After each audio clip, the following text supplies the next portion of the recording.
Hello to those of you joining our webinar today. We're going to give it a minute or so just to allow people to join the call, and we'll get started.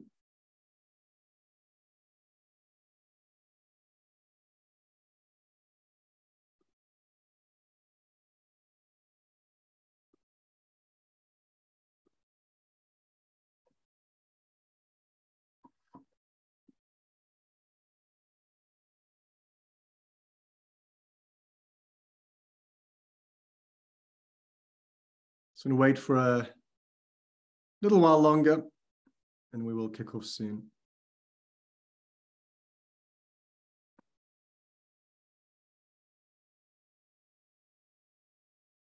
Jess, if you have any jokes to share while we wait, feel free to.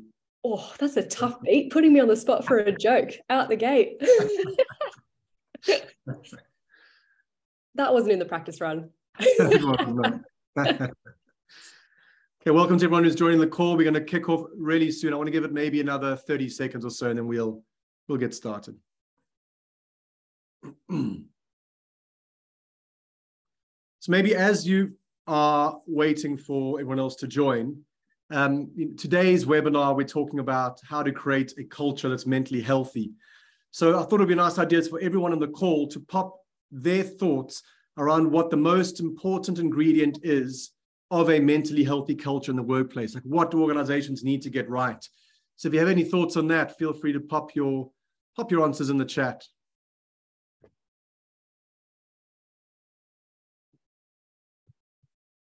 We've got psychological safety there. It's coming up quite a few times. Managers and leaders. So to those who've just joined the call, I've just asked everyone to pop their one thing that you think organizations need to get right to create a mentally healthy culture. So just pop your answers in the chat there. We've got clear direction, we've got safety, open feedback, empathy, feedback again, feeling safe to disagree. So these are all great. Regular well-being, one-to-ones, flexibility. That's fantastic. So we'll definitely be speaking about some of those today on the call. But let's get started now. So welcome, everyone. It's a real pleasure to be joining you today for this Unmind and Culture Amp webinar, where we are going to be discussing how organizations can go about driving positive cultural change. And that's effectively change that gives employees a better chance of being mentally healthy and hopefully even flourishing. So I'm Steve Peralta. I'm the co-founder and Chief Wellbeing Officer at Unmind.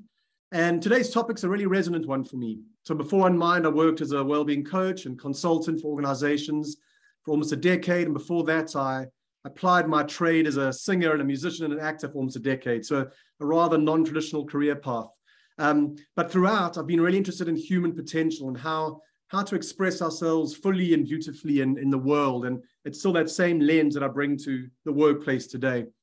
So joining me today is Jess Brooke, the Director of International Growth and Operations at Culture Amp. And Culture Amp is a company that seems to really share a lot of the same values and the same spirit as Unmind. And it's one that we are honored to be partnering with. So Jess, please tell us a bit more about yourself, your work, and I guess what helps you get out, or what gets you out of bed each day.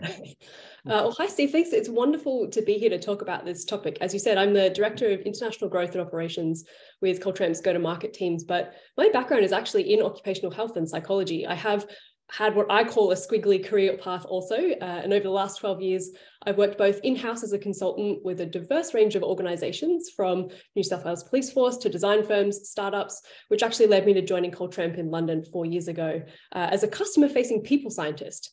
But despite that sort of squiggly journey, the core of my professional focus, and I guess what gets me out of bed in the morning, has been applying a scientific mindset to understand organizational culture and ultimately take action. So I'm excited to be here with you today to discuss driving cultural change in the context of better mental well-being, especially in the current climate. So Steve, I'll hand it back to you. Thank you. Definitely the right person to be having on the call today to discuss this topic. So thank you. So, a brief overview of what we'll be covering today. We'll look at the current landscape and get a picture of the situation that faces us as individuals and as organizations. And we'll then, I guess, make an argument for why we need to act, why we need to sort of shift things and sort of make the argument that business as usual is not fit for purpose in the context that we're in. And then finally, we'll go on to actually share 4 areas that we think organizations can focus on to help bring about positive cultural change. So please do share any questions that you might have throughout the session, and we'll set some time aside towards the end to answer those, or answer as many as we can. It is difficult for us to track questions in the chat function. So if you do have questions, please pop those into the Q&A box, which we'll then look at towards the end. So I guess let's set the scene then and get a sense of where we are at today. So as we all know, there's a confluence of challenges facing us right now, and this is the effects of a once-in-a-century pandemic. It's the ongoing conflict in Ukraine. It's rising cost of living crisis, and this is around the world. 40-year higher inflation rates, eco-anxiety, and so all of these obviously take a toll on our mental health and well-being. And we know that crises like these exacerbate stress and actually lead to a rise in mental health issues. So the World Health Organization stated that the COVID-19 pandemic triggered a 25% increase in the prevalence of anxiety and depression worldwide. And we know that these other crises that have followed off the back of this will only be adding fuel to the fire. So, it's important to recognize that this is all coming on top of what was already a growing problem in the workplace. And I think it's important to recognize that. So, over the past 3 years, employee burnout has increased by 29%.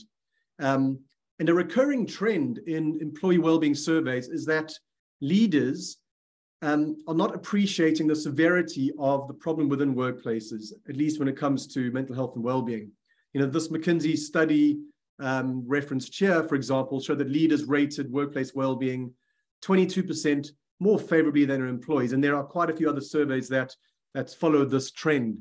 So time and time again, research is showing that leaders are underestimating the degree of mental health and well-being issues in their organization, and effectively think that their organization is doing a better job when it comes to well-being than their employees do. And so I guess it just speaks to a disconnect that needs to be acknowledged and hopefully resolved. This all then, plays out as well when you look at some of the other stats. So, workplace absence due to mental health problems is at an all-time high, and it's at a cost of up to 56 billion.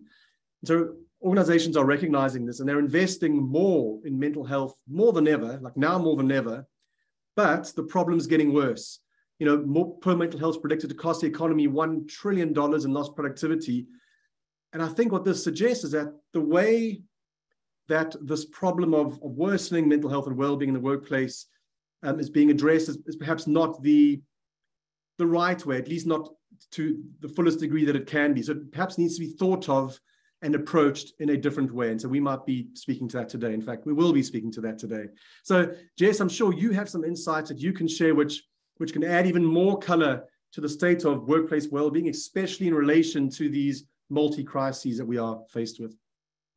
Yeah, absolutely. I mean, the kind of trends that you're seeing in your data really is showing up in ours as well. So adding to the statistics that you've already talked about and examining, those related trends in a survey that we ran with Censuswide earlier this year, we really see the things that employees are worrying about and then what they expect their company to do about it is changing as well. So the way that companies expect them to support or show up in the current macroeconomic situation is potentially different than what it has been in the past. And the challenge is that these are often topics that don't get talked about inside many companies. That's stuff that's happening out there. And really the only talk that we have about economics in the workplace is how it affects our business. So depending on the way in which companies actually engage with topics like increased cost of living and the crisis that we're sort of seeing there, we can see a sort of sense of dissonance creep in the way that many employees think about their day-to-day. It can kind of actually develop a bit of an us and them mentality. Yeah. This is actually further compounded by further stats that we've seen on the next slide, Steve, where we've seen that employees just don't really believe that their companies care about their mental well-being. And that's a really hard thing to come back from. That belief actually takes a lot to shift. So I think I'll hand back to you, Steve, to talk a little bit more about how you see that playing out in workplaces. Yeah, definitely. Before I do, I think it's just so important. I think this shift might have happened anyway, but it's just been accelerated so much by the past few years. It's really interesting and really challenging. So based on what we've just shared now, there is a very real problem to solve. But I do also think that it's also a good time to be doing so. And the reason I say that, and I've said this a few times lately, is because I think things have been shaken up so much over the past few years on so many different levels, including how we think about and relate to work, like you just said, Jess. And when the status quo and when norms have been disrupted and questioned like they have been, things effectively become a lot more malleable. And because of that, there exists, more of an opportunity to potentially transcend outdated ways of doing things and hopefully shape new and better ways of thinking and behaving that can, lay foundations for a better future. So I think there is some, course optimism here, but there's very real problems to be solved as well. So there's a crisis at hand. There's this ripe opportunity for positive change, and that change has to focus on, I think, a bigger picture or take a wider lens than it currently is. We saw earlier that organizations are investing in mental health more than ever, but these are primarily individual solutions, often reactive, and they're not enough on their own. And we know this is true because more employees have access to individual well-being apps, for example, but still the problem's not going away. It's getting worse, like we've said. And that's likely because the very thing standing in the way of well-being at work is work itself. And so, and this is because employees and their minds, their mental health don't exist in a vacuum in the workplace. They are part of a work environment. And this work environment with its relationships, its ways of working, its culture, they either meet specific human needs or they don't. And when the needs are met, people have a better chance of being well and hopefully even flourishing. When they're not met, well, I guess that they're more at risk of deteriorating well-being and mental health problems. And, that cliched acorn analogy is a good one. We know that an acorn needs the right conditions, sunlight, rain, healthy soil, to be able to realize its potential and grow into an oak tree. Once I said an acorn tree, but an oak tree. And without those things, there's no chance that acorn is going to become a healthy oak tree, for example. And it's the same with human beings. Without our needs being met in the workplace, things like safety and security and sufficient recovery and restoration and opportunity to nurture health and connection and respect, recognition, autonomy, meaning, purpose, all these things, if they aren't met, then we can't expect human beings to be able to be healthy and flourishing at work. And so the shift depends on realizing this and recognizing that a company it's not a machine, it's an organic system made up of interrelating, complex human beings, and that these human beings can only be like their full creative selves and solve problems and collaborate well and ultimately be healthy when these needs are met. And those are all really important, essential drivers of success in the modern working world. So there's a strong business case to get this right as well. So there are many things happening in the world right now that we can't control, but we can control how we show up for each other in the workplace and what type of culture we choose to create. And although this is truly dependent on leadership buy-in and their active support, it does require a whole organization's approach, which I guess brings us on to the themes that we're going to be discussing today. So we'll be looking at these 4 key areas, or I guess tactics that leaders and organizations can leverage to create real cultural change for the better. And it's managers, it's measurement, it's well-being tools, and it's champions. So Jess, what can you tell us about the role that managers can play in all of this, and also like what things must be like for them right now? Yeah, for sure. So look, I put this picture in because I really believe this is what reflects managers in our current day-to-day. I wonder how many managers are actually on this call looking at this knot. It's looking a little frayed, a little bit, worse for wear, but it's still holding pretty tight. I think it's a pretty adequate representation. Managers are the linchpin. They're the mooring knot. They like this knot. They're actually just holding it all together. They're tasked with providing a solid link between the company and their employees' experience. But if you think about it, if the knot hasn't been tied properly or the rope isn't cared for, the link can break down pretty quickly. So think about your managers, like how many of them are actually first-time managers? You talked about the accelerating pace of change in the world around us, Steve, and like how that is actually, impacting, how we're needing to respond. How many people are actually first-time managers and going through all of this, mammoth change for the first time? Or maybe they're not first-time managers, but they've not managed through the kind of sociocultural shifts that we're seeing, or the anxiety we're seeing, the uncertainty around a looming recession. Not many people have necessarily managed through all of those kinds of conditions before, and potentially they're facing, difficult situations themselves. So we really need to equip managers and to take care of them as well, to ensure that we're building a culture that makes mental health a priority. I'm going to talk about 4 actionable concepts that we've found to be useful in guiding and equipping managers. But before I do, Steve, how do you think the role of managers have changed in the last 5 years in relation to mental health? Oh, wow. Well, it's just so much more complex. They've always played an important role, and often they're like stretched from above and below. So it's a very difficult role to play. But as the expectation of employees has changed, people are expecting more from their organizations in terms of how their mental health and well-being is supported. Managers play such a critical role in that, but their roles have become more complex and complicated. And just the past few years, it has thrown extra, I said earlier, fuel on that fire. So it's really difficult for them, but really important that organizations, support them and equip them to be able to handle this complexity and be able to support the well-being of their people. So it's really, really tough, but really important. Well, hopefully some of these concepts might help it, and to back up exactly what you said. So thinking about our first concept, which is showing authentic solidarity or solidarity with employees. I talked a little bit earlier on about how tough times can cause a little bit of an us versus them mentality to develop between employees and managers, but also between managers and senior leaders. So the first thing that we really encourage folks to do is get comfortable with being vulnerable with your employees. Let them know that they're not the only ones affected by the current climate and that you're in this together. It's important to show that leaders have had to actually make some sacrifices too, whether that's working long hours, taking a pay cut, traveling less.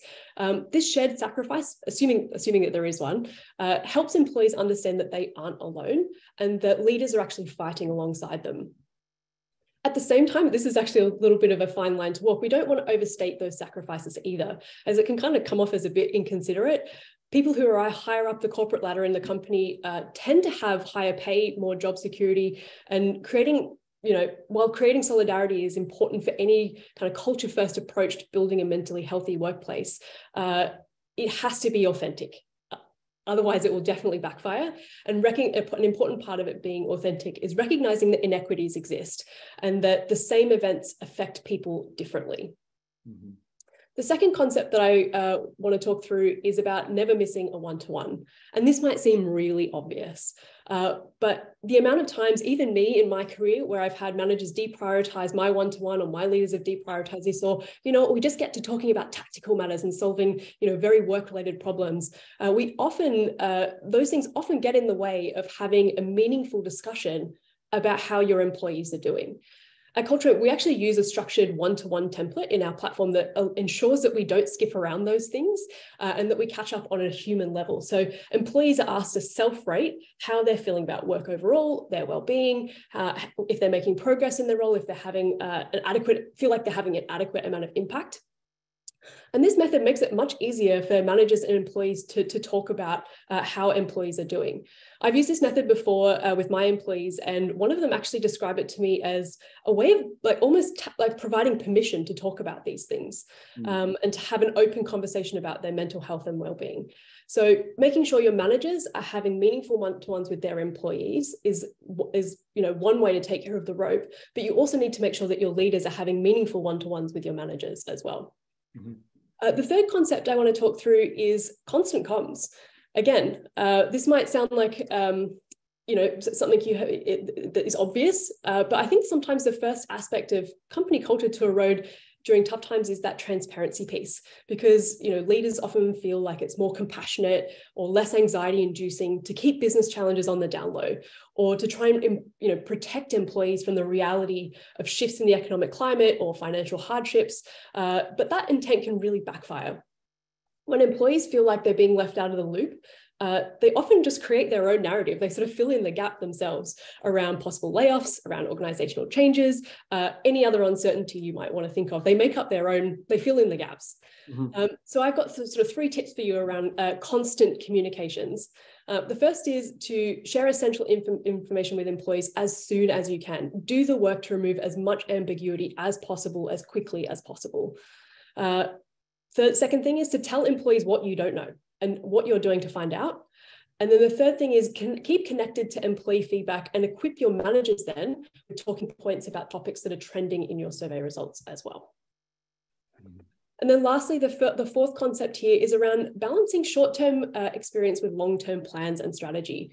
From a business perspective, and this is something I've certainly experienced in my time, is that you feel like everyone's battening down the hatches. We're preparing for adversity. We're looking to the long-range plan. We're making sure that everything is set and ready to go. But you also need to prioritize the experience of the here and now, because for employees, austerity measures and hardships and that long-term uncertainty mean that employees find it really hard to have confidence in that long-term payoff for themselves, that sort of delayed gratification piece for themselves. So taking action to create meaningful, and doesn't have to be expensive, but meaningful experiences in the short term is critical in these times. We can't always be looking to the next horizon. We have to prioritize things like self-care. We have to prioritize things around team cohesion and team morale. We have to prioritize those things. And this is definitely something that we've heard our customers sort of say is almost counterintuitive in a way, because you think that employees want to have confidence in a long-range plan. It's true, but they also want to feel like they're experiencing, they're having an experience or an outlet in the here and now. Mm-hmm. So that's my four concepts when it comes to managers. Anything that resonated with you, Steve, across those four things: authentic solidarity, never missing a one-to-one, constant comms, and then balancing the short-term and long-term? I mean, they all resonate. I guess what I pull out of it, showing solidarity, never missing a one-to-one, constant comms, it speaks to bringing this idea of the human, right, prioritizing the human in the workplace. Like I mentioned earlier, that we have these very human needs, and it can be easy to miss that if we become too transactional, too focused on the long term, like you say, and we forget that we are interacting with, a human being with just, a heart and emotions and so on. And I think that's the shift that's being invited here, is for us to recognize that and to figure out ways to interrelate with each other, and taking our role into consideration, because we have different spheres of influence, but relating with each other in certain ways that elevates the humanity in us rather than the opposite, because it's quite easy, if we don't do this intentionally, to actually have the opposite of effect if we're not honoring each other as human beings. So that's sort of what our takeaways and as a macro thing, what you shared there. But yours are really ties that together for sure. Yeah, really practical there. I love that. Yeah. I'll come on to the next thing, kind of broad concept that we're talking about in ways that we can drive cultural change in our company, and that's around measurement. And this sort of sounds less sexy or with the manager, like what you can do with your managers and what you can do with your employees and champions and things like this. But it's crucial, it's critical, especially in today's world. And it doesn't need to be hard. You no doubt actually already have so much data at your fingertips already, whether that's assessing patterns of sick leave usage or even turnover data to understand which teams might be feeling the crunch. Or it could be scores or trending topics in your internal engagement survey too. All of those things can lead you to understand where your organization could be doing better about these things. We talk often about the concept of measure, act, repeat. Like they are the three most crucial elements when it comes to thinking about measurement, but we recommend measuring on three different levels. The first is at an aggregate company level, so understanding what's driving employee sentiment and engagement in your company, understanding topics that are trending within the organization, things that you might need to lean in on, things that you might need to craft communications about, or things that you might need to enable your managers on. We also recommend measuring on a team level. So different parts of your organization will need to step up in different ways, depending on the kind of situation they're facing at the time. And because of that different need to respond, you need to use data to basically understand how your organization might need to flex and change to better support those teams or better resource those teams in order to make sure that they feel supported throughout, the things that you're facing. And then on the third piece is on that individual level, remembering that inequities exist and that change and uncertainty will impact people differently. At a one-to-one level, equip your leaders and managers to be able to monitor for signs of burnout and stress and track those things through things like a one-to-one template that people can kind of scroll back and have a look through and have a look at. However you're measuring, though, the most important thing is to act on the data that you collect. Otherwise, why are you collecting it? Act on the data, repeat the process so you can know what's actually moved the needle and what hasn't. Steve, any common pitfalls or challenges with measurement that you've seen with some of your clients? Well, well, just a few things to share, just in how important that follow-up is and that action is. Follow-up, yeah. But I agree with everything you've said. Like, I think we often say you can't manage what you don't measure. Like, otherwise, it's just taking like a shotgun approach. But you can get really targeted and understand your organization. And I think this becomes particularly important when we go back to that. What so many surveys are telling us right now, leaders are not seeing things the same way as the rest of their organization is. So if you actually get objective measurement, you can start to understand your people better and actually support them better as well. So I really think it's so important. But that follow through is essential. Otherwise, you'll start to actually have more of a chance of breeding cynicism, like within your organization, if you're just doing these. People become very skeptical very quickly. Yes. Exactly. Yeah. So I would say that's probably the most important thing, right? Cool.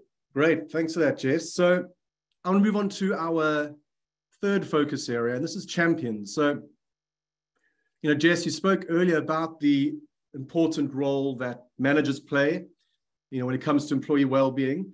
I'm sure you'll agree as well that we can't just rely on managers when it comes to creating a culture of well-being in an organization. It really requires this whole organization approach.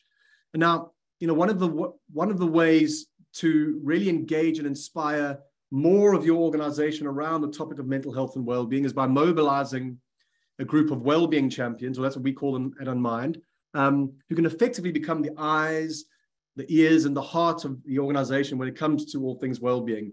And they can really help to help the rest of leadership understand what's going on, and also help to create change from the ground up. If you can find employees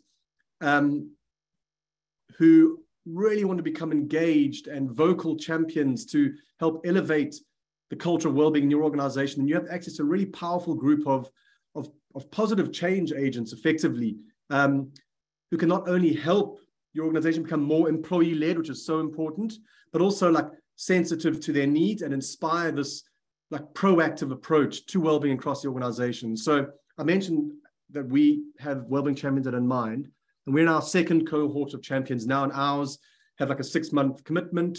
And they really are effectively a group of passionate and committed volunteers from across the organization. They represent each department, and this is obviously on top of their role. So I'm so grateful for the energy and the ideas and the time they bring to this. And they've effectively become an autonomous team who, help to give the voice to the rest of the organization when it comes to well-being. They drive well-being initiatives based on their very sort of hands-on experience and perspective of some of the key areas and challenge and opportunity across the business.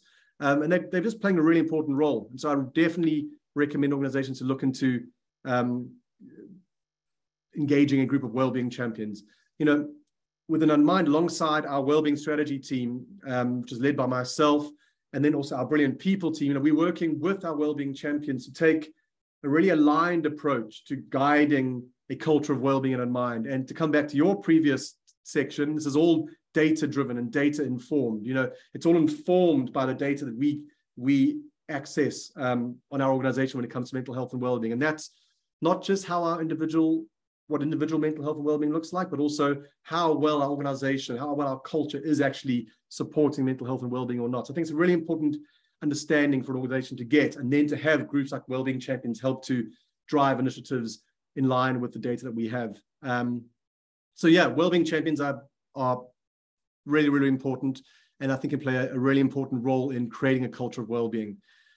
But creating a supportive, nurturing workplace environment, it's like almost one half of the equation. Maybe not one half, maybe it's more than one half of the equation, but the other part of it is helping employees to become proactive agents of well-being in their own lives too.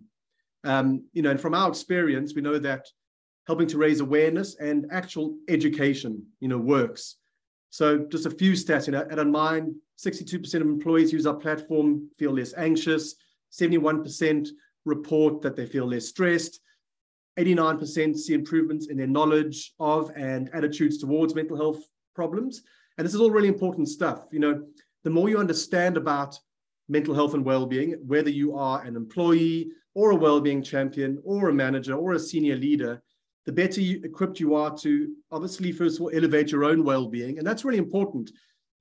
We know the contagion effect. You can either be having a positive or a negative impact on the people around you based on your physiological state. So that's important. but it also helps you to become more connected to and compassionate towards your colleagues. We know too that under chronic stress and feelings of burnout, it's very difficult to access things like empathy and compassion. So, there's an argument for proactively nurturing your own well-being to be able to support it in others as well. And ultimately to then use your sphere of influence, which I said is different from person to person in the organization. But if you understand mental health and well-being, you can use your sphere of influence to positively impact the culture around you. And so it can really become this virtuous cycle that elevates everyone's mental health. So we've covered a bunch there. I don't know if you have anything else to share on some of the stuff I've just shared now, Jess. I think actually one of the some of the most incredible initiatives I've seen, particularly around well-being, have come from not leaders, not HR, but from those well-being champions. I've seen people who care deeply about these things, people who sometimes even, run things in their personal lives with regards to well-being that bring that sort of that knowledge and that expertise and that passion to work. So I think, to me, like, going out to your organization to look for people who care deeply about this, who can lead the way, but can also be sort of local ambassadors at the coalface amongst employees to kind of spread some of those amazing ideas. That's one of the best formats of driving culture change and also sourcing ideas that I've ever seen, for sure. Yeah, totally. Yeah, couldn't agree more. And I've seen it play out in our own company as well. So this is a chance now for you to share any questions you might have. We've got the Q&A box there. I see we have one at the moment, so we'll answer that in a bit. But please, anything that you'd like to ask us about anything we've covered today, or anything relating to this topic around mental health in the workplace, how to create a culture of well-being, please feel free to pop your question in the Q&A. But we will start with this first question. This is from Masha. So could you elaborate a bit more on the well-being champions? So how do you equip them for their role? For example, trainings, how do you select them? What would be an example of a concrete action they take, responsibility they have, as an addition to what a leader or someone from the people team would do? That's a fantastic question. Thanks for the questions coming through. I definitely have stuff I could share. I don't know, do you have any thoughts you'd like to share first of all, Jess? We actually have wellbeing champions at Culture Amp, but we have wellbeing champions. We also have specifically a role called a mental health first aider. So we have people on hand who have gone through and done training externally to understand what needs to happen in various situations when people come to them to talk about mental health challenges or questions, or where to point them in the direction of. But I think, like, the whole, I think what's been really powerful within our organization is naming them as mental health first aiders, to sort of say, we recognize that this is a role that is required in our business. They're volunteers, though. They're people who put up their hand and say, I really care about this and I want to do this job within my organization. So that's something that we do at Culture Amp, but it definitely requires additional training and support. You can't just throw people out there, especially with that title, and expect them to fend for themselves. Of course. Yeah, so I mean, a lot of similarities in terms of how it's played out at Unmind. First of all wellbeing champions are volunteers. We've asked people who would like to be a wellbeing champion. I would then have a session with them and really create a lot of clarity in terms of what the expectations of the role are, but also that we recognize that it's their precious time and energy they're given. So there's no like hard commitments as such. So there's that, first of all. In terms of training, I mean, we have our own wellbeing champions training on the Unmind platform to be launched, which is really exciting. But otherwise, I might share stuff with the wellbeing champions. So it's important to, first of all, it's not up to them to be a therapist or anything like that. So you want to get past that straight away. It's more just to provide actionable advice, tips and strategies, equip them to be able to have conversations with people. It's those kinds of things which we would typically equip wellbeing champions around. The way that we selected them, I asked for volunteers from each department. Obviously, we're an organization of 200. It might be different depending on the size of your organization, but that's how we approached it. And what else was in that question?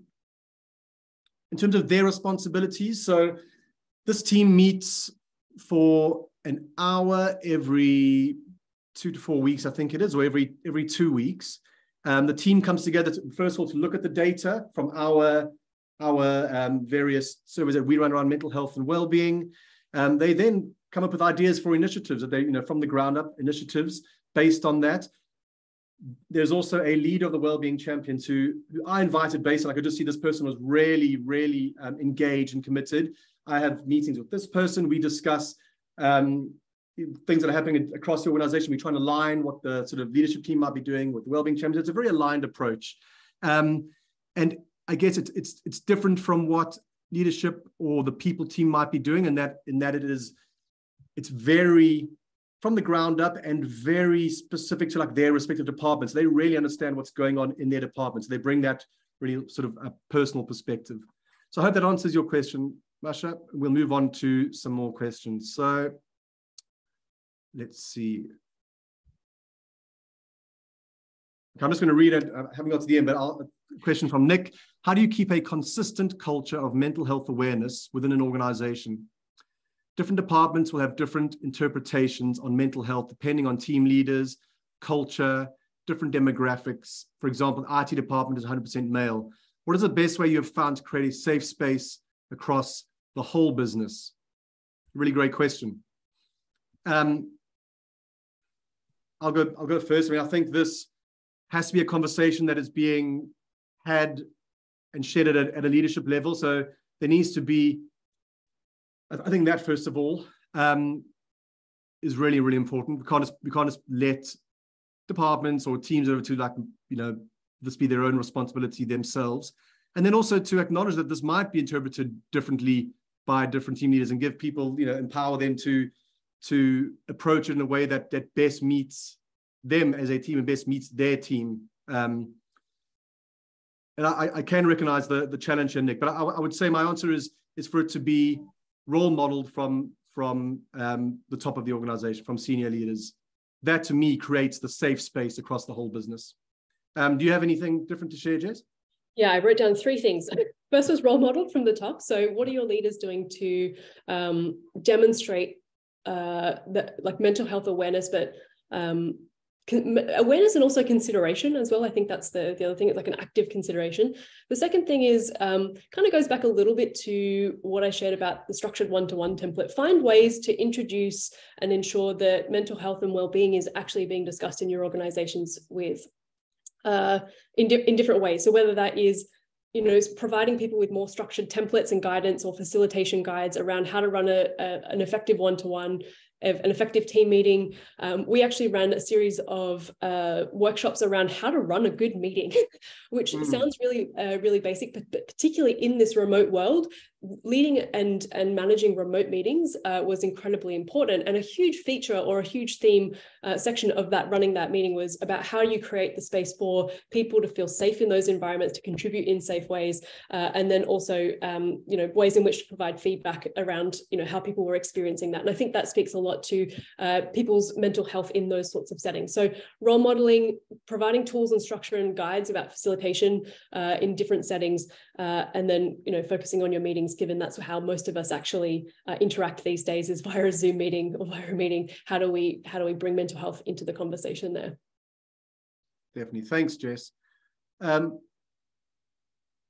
pass this question on to you first of all, given that you spoke about managers earlier. So this question is, managers have good intentions with respect to well-being. However, other priorities can often overtake this. How would you suggest that this is elevated as a priority in an organization? Yeah, one of the ways in which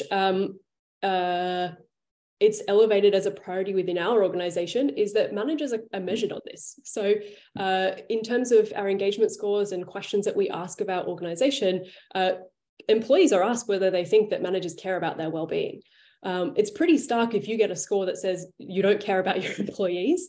So knowing that people are that's sort of a more of a stick than a carrot approach, but I guess there's like an accountability piece there that says, as a company, we care about this, as we want our managers to care about this, and therefore we're going to track this.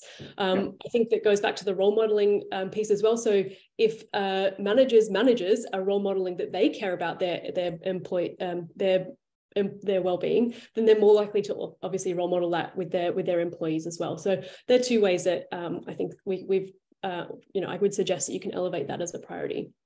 Definitely. I've not much to add to that other than we also measure as well, which is really helpful.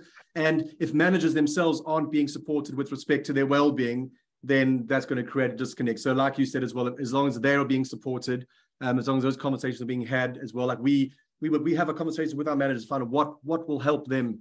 We really understand the challenge that exists within their role. But I think it's that measurement and actually supporting managers themselves. Mm-hmm. Great. Let's see. Okay. It's difficult to do. Okay. Here we are. How do you drum up? Some questions coming in now. Everyone's like, oh. How do we drum up excitement around the culture champions? We struggle to get many volunteers.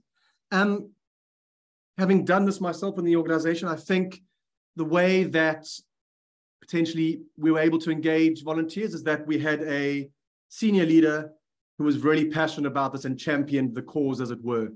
So I think that's really important. So I would say that is maybe one of your most powerful tools when it comes to this, is to have a senior leader that really champions the cause when it comes to mental health and well-being. Do you see any questions here, Jess? Do you have a particular one that you'd like to answer? I was just going to add something around how you drum up excitement for the well-being champions. I think one of the ways, or some ways that you could consider sort of motivating some folks with regards to that, I think a lot of people don't really know what it entails. It's like, well, what do I have to do? And I'm really stressed myself, and I have like a lot on, and I don't know how to engage with this thing. So I think, writing a job description for what a wellbeing champion actually has to do and sharing that broadly around like the actual tactical, actionable things that they will do. Also sharing a lot about how like there's a personal benefit associated with being a wellbeing champion. At Culture Amp, there's definitely a personal benefit associated with being a mental health first aider. You get a qualification that's recognized externally that you can stick on your on your CV. So what is the personal benefit associated with being a wellbeing champion as well? So there's a couple of things there that I just wanted to add to the wellbeing champion piece. I'm also just like quickly scrolling through the questions. We have time for one more question, right? One more, I think, yeah.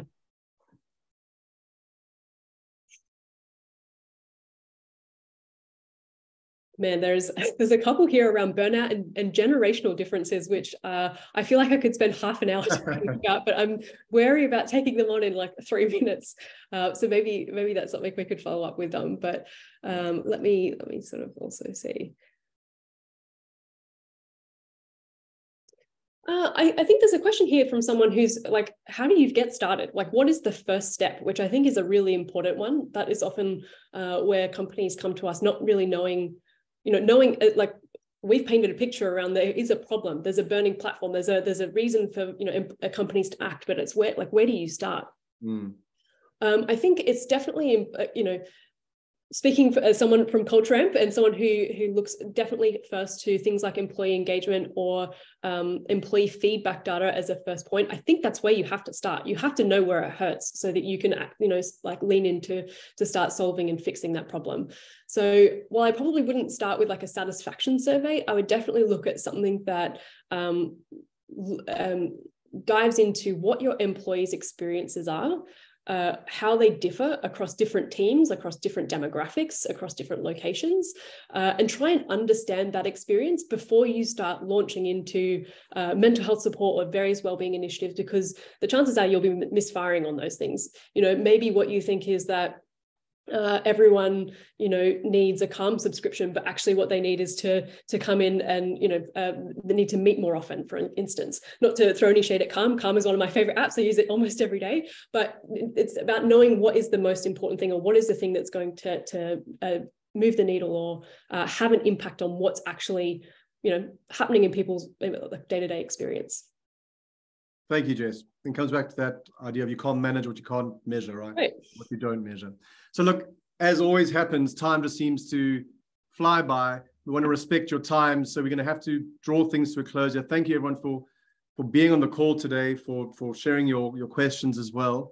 I thought that we would close by looking at the World Health Organization's definition of mental health, because I think this helps to give us something to aspire to as individuals and as organizations. And it suggests just how important it is that we get this right, everything that we've been talking about today. So mental health is a state of mental well-being that enables people to cope with the stresses of life realize their abilities, learn well and work well, and contribute to their community. It is an integral component of health and well-being that underpins our individual and collective abilities to make decisions, build relationships, and shape the world we live in. Mental health is a basic human right, and it is crucial to personal, community, and socioeconomic development. So it's far more than just a set of problems. I think it's actually an integral piece in how we as human beings can face the multi-crises and challenges that we are faced with. So, Jess, any final word of wisdom before we wrap up? Don't underestimate the workplace's role in that mental health being a basic human right. It might not be the whole answer, but it's definitely a crucial variable, and we have control over it. So I think we all have a responsibility to act and contribute to that basic human right. Brilliant. Thank you so much, Jess. Thanks again, everyone, for joining this call. Hope you have a good rest of your week, and hope you see you at the next webinar. Cheers. Bye.